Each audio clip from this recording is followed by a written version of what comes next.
우리가 복 있는 사람에 대한 또 신년이 되어서 시편 1편을 통해서 이 말씀을 계속 강의를 하고 있습니다. 사실 우리 그 한국인들의 행복 지수를 보면 참 불행하게도 지난해 우리 한국인의 행복 지수가 나왔는데 52라고 나왔습니다. 사실은 굉장히 아프죠. OECD 국가 가운데 경제적으로도 우리 10위 안에 들 정도로 대단한 업적을 이루는 민족이고, 수출 규모도 7위 정도로, 무역 규모도 9위 정도로, 경제 규모가 거의 10위인데 이제 3만 달러를 넘어서 5만 달러를 갈 정도로 경제 대국을 이룬 것이 대한민국입니다.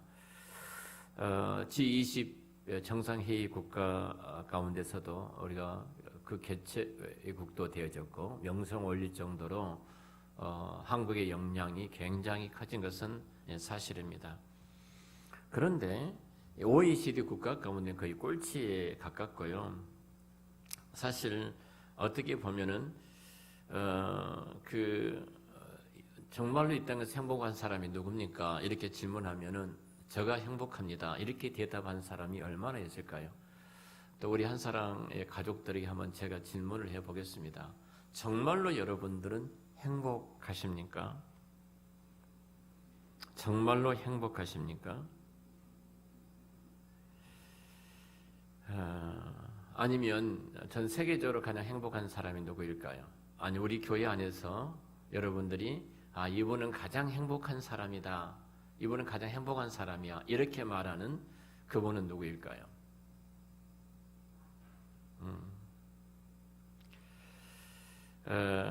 사실 그 어떤 면에서 보면은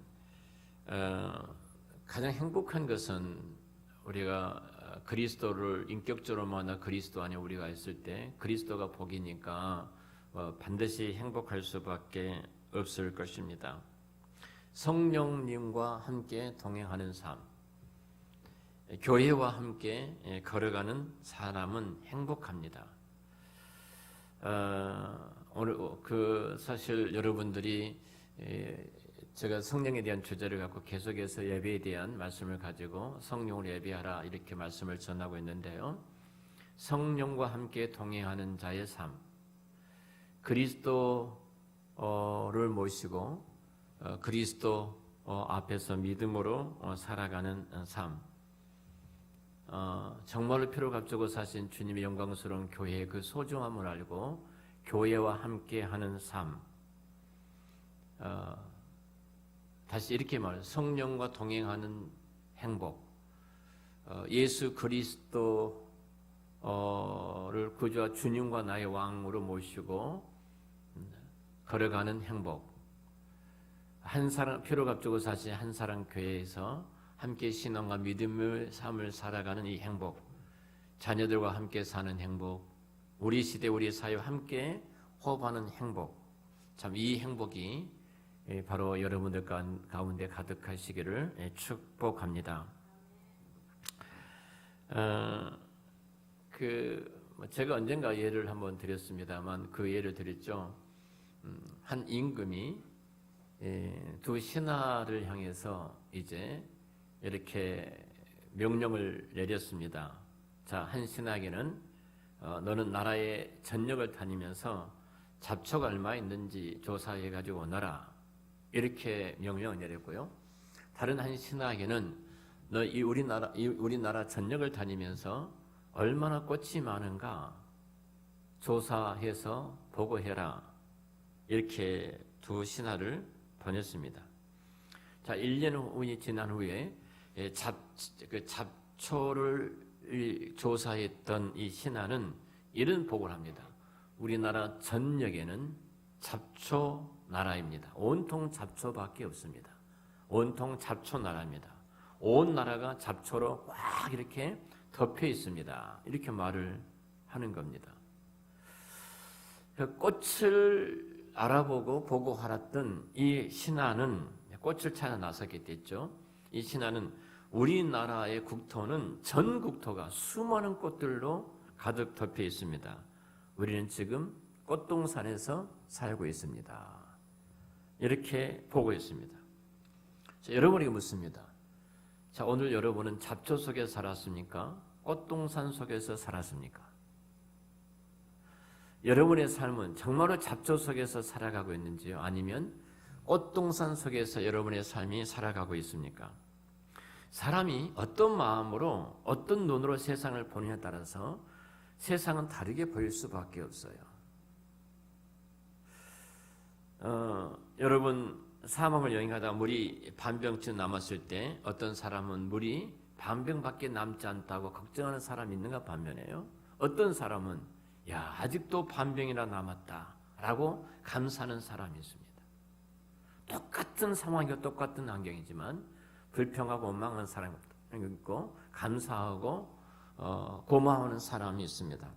그러니까 이 복이란 이 행복이라는 것은 소유의 문제가 아니더라. 행복이라는 것은 우리의 마음의 중요한 문제입니다. 자, 시편 1편입니다. 히브리인들은 가장 중요한 것은 특히 이 강조하고자 하는 내용을 앞에 놓는 습관이 있어요. 히브리인들은 그들의 문장의 구조입니다.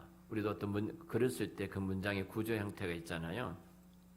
그런 면에 있어서 시편 1편은 시편 중 가장 중요한 내용을 담고 있습니다. 시편 전체의 주제라고 할 정도로 시편 1편을 통해서 출발을 하죠. 그래서 시편 1편의 주제는 제가 여러분에게 말씀드렸던 것처럼 복 있는 사람입니다. 복 있는 사람. 자, 옛말에 이런 말이 있죠. 망하는 놈은 뒤로 넘어져도 코가 깨지고 복 있는 사람은 넘어져도 금덩어리를 주워서 일어난다. 이런 말이 있어요.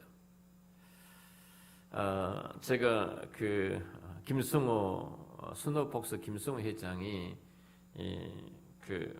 하는 말입니다. 사실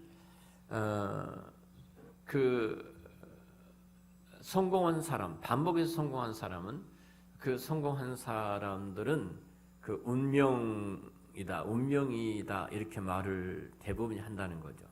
반복해서 성공한 사람 운이 따른다는 거죠.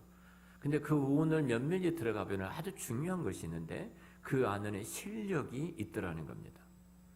근데 반복해서 그 실패한 사람들은 습관이 있더라는 거예요.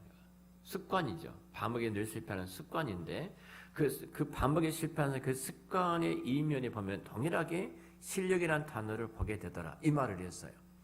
이 중요한 것은 내가 어떤 상황에 처했든 간에 내가 앞으로 넘어져도 뒤로 넘어져도 운이 없는 사람은 뭐 망할 놈은 코가 깨지지만 그 복 있는 사람은 넘어져도 금덩이를 줍고 있는데 이것은 어떤 운이라고 또 칭하기보다도 분명히 그 안에 어떤 실력이 있다는 겁니다. 다시 한번 우리 자신들에게 좀 물어봤으면 좋겠습니다. 나는 정말로 행복한가? 자, 여러분 옆에 계신 분, 지금 집에서 부부가 예배를 드리고 가족 예배 드리신 분들은 옆에 있는 분한테 한번 물어보시죠. 정말로 당신은 행복하십니까? 이 행복의 기준이 뭘까요? 자, 우리가 누가 행복하다고 생각할 때, 또 그분이 나도 행복하다고 말할 때, 행복하다고 말한 그 사람은 내 인생에 아무런 문제도 없고, 아무런 걱정도 염려도 없고, 모든 것이 만사가 형통하기 때문에 행복하다고 생각하십니까? 이 땅에 그런 사람은 한 사람도 없습니다. 모든 사람은 걱정이 있고, 근심이 있고, 염려도 있습니다. 때로는 아픔이 있습니다. 그런데 그런 아픔이 있지만 어떤 사람은 행복하고요. 어떤 사람은 행복하지 못하고 이렇게 불행한 사람을 보게 되어집니다. 그래서 사람들은 어떤 여건이나 환경을 얻으면 행복할 것이라고 생각합니다. 그래서 내가 조금만 더 재물을 얻어지면 행복할 것이고 내가 이 신분에서 여기까지만 올라가면 더 행복할 것이고 그래서 내가 뭔가를 더 붙잡으면 행복할 거라고 사람들은 생각을 하거든요. 그런데 그런 분들에게 물어보십시오. 또 우리 스스로 우리 자신들에게 속지 말고 한번 물어보십시오. 나는 정말로 그 속에서 행복한 자로 서 있는가? 우리가 잘 아는 세계 최고의 다이아몬드가 그 미국 워싱턴 소니언 박물관에 있는데요.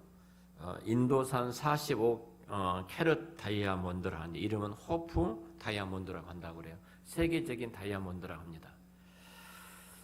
그런데 이 보석을 소유했던 사람들은 한결같이 비극적인 종말을 맞이했다. 그 말을 해요. 첫 번째 이 보석을 소유했던 사람이 페르시아 총독이었는데 이 페르시아 총독이 보석을 빼앗기고 살해당했습니다. 그 자리에서. 이렇게 해서 참 비참하게 인생을 끝내버린 거예요. 두 번째 소유자는 페르시아의 왕이었습니다. 그도 역시 반란군에 의해서 처형을 당하게 됩니다. 세 번째 소유자는 프랑스 루이 14세에게 이렇게 넘어갔는데요. 그도 단 한 번도 목에 걸어보지 못하고 천연도로 죽게 됐다고 말을 합니다. 이어서 왕비 그 마리 앙뚜아네트의 소유가 되었는데 그녀도 참 불행하게도 단두대 이슬로 사라졌다고 합니다.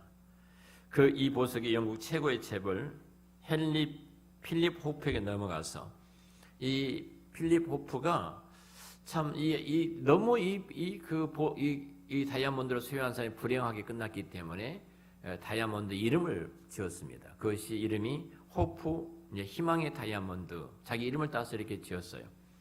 그래서 이 다이아몬드를 소유한 사람이 정말로 희망이 있으면 좋겠다, 소망이 있으면 좋겠다, 행복했으면 좋겠다, 그렇게 이름을 땄습니다. 근데 불행한 것은 빌립 이 호프도 이 다이아몬드를 소유할 때부터서 계속해서 몰락의 길을 걷게 되었다고 그래요. 두려움으로 이 다이아몬드를 누구도 소유할 사람이 없었던지 결국 미국 워싱턴 소니 박물관에 보관하게 되었다고 합니다. 사람이 가지고 싶은 것 다 가지고 남들보다 더 가지고 남들보다 더 누리고 있으면 행복할 거라고 생각을 합니다. 그럼 분명히 우리는 기억해야 할 것입니다. 여건이 환경이 나를 행복하게 해주는 것이 결코 아니라는 것입니다. 행복은 나 자신에게 있는 것입니다. 복된 환경이 있는 것이 아니라 복된 사람이 있을 뿐입니다. 대한민국은 봄, 여름, 가을, 겨울이 있습니다. 갑자기 이제 꽃샘추위가 다가와서 영하 7도, 영하 9도로 내려가기 때문에 따뜻했다 추워지니까 더 추워진 것 같습니다. 자, 봄, 여름, 가을, 겨울 가운데 여러분들은 어떤 계절이 가장 좋으신가요? 네. 어떤 계절이 가장 좋은가? 다 여기 또 듣고 계신 분들은 또 성수하기 때문에 사계절 모두 다 좋습니다. 이렇게 말할 겁니다. 근데 가난한 사람은요, 겨울이 너무나 힘듭니다. 사실 제가 지금 거여동 오늘 아파트 신방을 입주해서 신방을 했는데요. 그곳에 제가 근 10년 가까이 살았습니다. 옥탑방에서 살다가 이제 그 판잣집에서 살게 됐는데요. 거기는 연탄 아궁이를 해서 이렇게 넣었습니다. 근데 여름에는 비가 새서 이렇게 대야를 몇 개씩 놔두고 있었던 집이고요. 그러니까 여러분 얼마나 그 집이 추운지 아시겠죠? 그러니까 아무리 연탄 아궁이를 열고 연탄을 떼도 춥습니다. 그러니까 우풍이 얼마나 심한지 옷을 다 입고 이불을 몇 개씩 뒤집어 씌워도 그냥 춥습니다. 이런 사람들의 겨울은 지옥 같은 것입니다. 그런데 따뜻한 난방이 된 아파트에서 그 집에서 반팔만 입고 사는 것, 이 겨울은 우리에게 행복합니다. 이렇게 말할 수 있을 겁니다. 그런데 그러지 않는 사람들 우리 주변에 너무나 많습니다. 너무나 많아요. 그러나 어떤 내 주어진 지금 상황에 의해서 이 계절도 좋고 나쁘고 할 것입니다. 사계절을 좀 더 이제 밝은 면을 생각해 본다면 우리가 사미 계절 이렇게 생각해 볼 수가 있을 거예요. 보면은 참 얼마나 아름답습니다. 막 돋아나는 그 새싹, 연초록 빛이 얼마나 아름다운지. 말레이시아에 계시는 우리 열린 그 비전교회 김기용 목사님은 당신이 봄에 이 한국 나온 것을 그렇게 그리워해요. 그래서 이 4월 동서울 노예 할 때 노예 때 나온 것이 자기는 너무 행복하다고, 목회에서 가장 행복한 시간이 있다면 4월 달에 노예 참석한 것이라 그렇게 말씀하신 적이 있어요. 그 이유는 뭐냐면 사시사철 이렇게 풀어놓는데 이 연초록, 연녹색을 볼 수가 없는 거예요. 봄에만 피는 가장 샅샅이 그 아름다움을 만끽하지 못한 거예요. 근데 우리는 얼마나 그 연초록 그 빛이 아름답습니까? 정말 그 색깔이 정말 미치도록 좋잖아요. 겨울이 지난 이후에 연초록색이 돋아날 때 우리 가슴을 얼마나 설레게 하는지, 산자락 그 눈을 녹이는 봄날 따스한 그 햇살을 얼마나 봄이 아름답고 좋습니까? 여름철엔 또 울창한 숲을 보느라면 삶의 생기가 용솟음 치돌 정도로 쏟아나지 않습니까? 푹푹 찌는 더위에 곡식이 익어가는 소리를 듣느라면 산은 마치 나지요. 가을의 단풍과 쌀쌀한 날씨와 풍성한 열매는 인생의 의미와 맛을 가르치기도 합니다. 우리가 지금 겨울 끝자락이었습니다만 겨울에 쨍하고 추운 날씨에 정신이 바짝 들잖아요. 또 밤이 길기 때문에 공부하고 기도할 시간이 길어서 이 겨울이 또 좋지 않습니까? 어떤 사람들은 봄에 꽃샘 바람이 싫고, 여름은 덥고 땀이 나 싫고, 가을은 차량하고 험해서 싫고, 겨울은 눈도 바람도 추위도 싫다는 사람들이 있습니다. 자, 두 종류입니다. 똑같은 계절을 보지만 어떤 사람은 그 모든 사계절이 좋은 사람이 있는 반면에 어떤 사람은 그 사계절 모두가 다 이렇게 안 좋다고 불평하고 원망하는 사람들이 있습니다. 자, 행복한 사람은요, 일이 많으면 쓰임받아서 좋다고 생각을 합니다. 행복하다고 생각을. 나 같은 자를 하나님께서 이곳저곳 저곳에 서서 사용해 주시니까 너무너무 감사하다. 그러다가 일이 없으면 또 자유를 누릴 수 있어서 내가 너무너무 감사하다. 또 건강하게 활기차게 내가 일을 할 수 있어서 감사하다. 잠시 아파 누워보면 그때 내가 또 미처 기도하지 못했는데 집중해서 기도할 수 있어서 너무 감사하다. 순탄할 때 감사할 수 있고 평안할 때 노래를 할 수 있습니다. 역경 가운데 내 자신을 단련하고 내 영혼을 정화시킵니다. 그때 또 겸손을 배우는 시기가 아닙니까? 이 복은 그러니까 환경이나 소유의 문제가 아니라는 겁니다. 존재의 문제입니다. 소유냐 존재냐, 복은 적어도 소유의 문제가 아니라 복 있는 존재가 되라고 오늘 본문은 말씀하고 있어요. 복 있는 사람입니다. 복 있는 존재가 되어질 때 이 사람의 모든 주변의 환경은 복으로 존재를 합니다. 그리고 이 사람은 어디에서 무엇을 하든지 간에 복의 통로로서 그 인생을 살아갈 수가 있을 것입니다. 어떤 사람이요? 자신은 꼭 지옥 갈 거라고 생각을 하고 이렇게 불안하게 살다가 정말로 이 사람이 죽었습니다. 천국 문 앞에 섰는데 베드로가 천국 가고 싶소, 지옥 가고 싶소 이렇게 묻더랍니다. 이렇게 고마울 수가. 그냥 지옥 가 그리고 끝날 줄 알았는데 이한 선택권을 이제 주시는 거예요. 천국과 지옥, 응? 지옥 가고 싶소, 천국 가고 싶소. 이런 선택권을 주니까 너무너무 감사할 일이죠. 내게 선택권을 주니까. 근데 이 사람이 선택권을 주니까 천국이 어떤 곳인지 지옥이 어떤 곳인지 구경이나 한번 해봤으면 좋겠다 이런 생각을 갖게 된 거예요. 그래서 내가 천국 한번 구경하고 싶고 지옥 한번 구경하고 싶습니다. 그러니까 베드로가 하락을 했어요. 자, 구경하고 와라 했더니 천국에 갔더니 성도들이 찬송하고 기도하고 흰옷을 입고 들로 앉아서 예배를 드리고 하나님과 함께 노래하고 이렇게 하는데 계속 며칠을 계속 이렇게 하니까 너무 답답해서 견딜 수가 없더라는 겁니다. 그래서 이제 내가 너무 답답하니까 지옥에 한번 가봐야지. 자, 지옥에 내려갔더니 거기는 카지노도 있고 술집도 있고 아가씨도 있고 왁자지껄 내가 세상에 살았던 것처럼 그렇게 왁자지껄 살더라는 것입니다. 세상에 늘 보던 그 모습, 그대로 자기가 지내던 그 모습을 그대로 살아도 괜찮겠구나.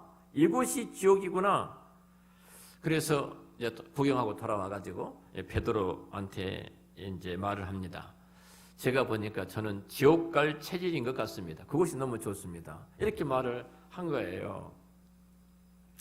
내가 보니까 정말로 그곳에는 뭐 이렇게 카지노도 있고 술집도 있고 아가씨도 있고 사람이 왁작지가 이렇게 살아가는데 참 내가 살던 것과 똑같으니까 난 이곳에서 살고 싶습니다.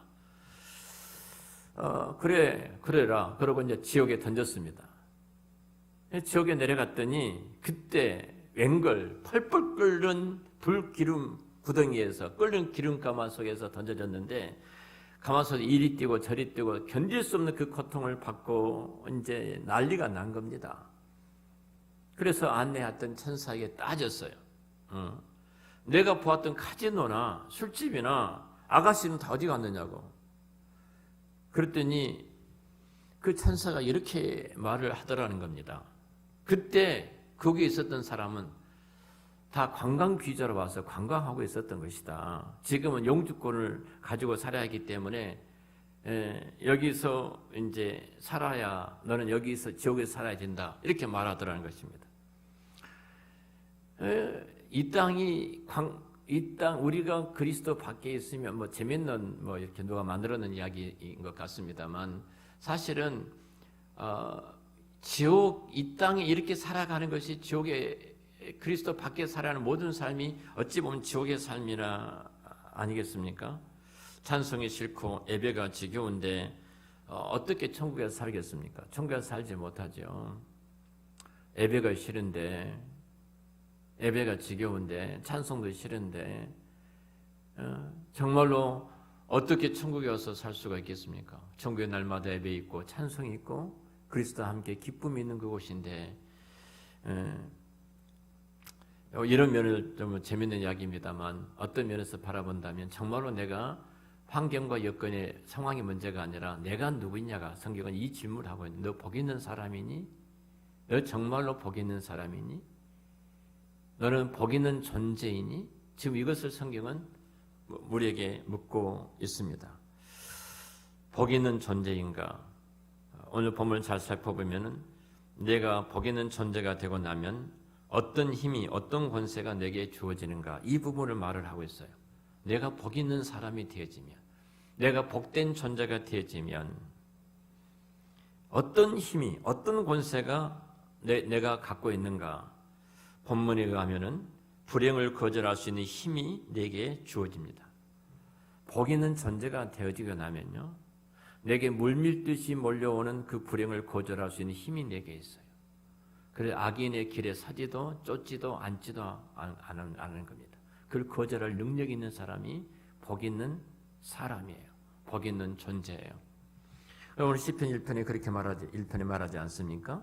복 있는 사람은 악인들의 길을 따르지 아니하며 죄인들의 길에 서지 아니하며 오만한 자리에 앉지 아니한다. 복 있는 사람, 이것을 거절할 수 있는 능력, 거절할 수 있는 힘과 권능이 있어요. 정말 여러분들이 예수 그리스도가 내 인생의 복이고 내 인생의 전부라고 내가 믿고 확신을 한다면 우리는 이런 내게 밀려오는 모든 어둠을 단호하게 거절하고 단호하게 끊을 수 있는 그 능력이 우리 안에 있게 된 줄로 믿습니다. 여러분 모두가 다 그 힘을 가지셔서 그 복 있는 존재로서 이 세상에 물들지 않고 정말로 이 세상 누구도 갖지 못한 가장 행복한 사람, 내 상황과 환경이 아니라 초막이나 궁궐이라 내 주에서 모신 곳이 천국인데 그렇게 어떤 상황 속에서도 그 천국의 부유함을 누리며 살아가는 여러분들이 되시기를 우리 주의 이름으로 축원합니다. 기도하겠습니다.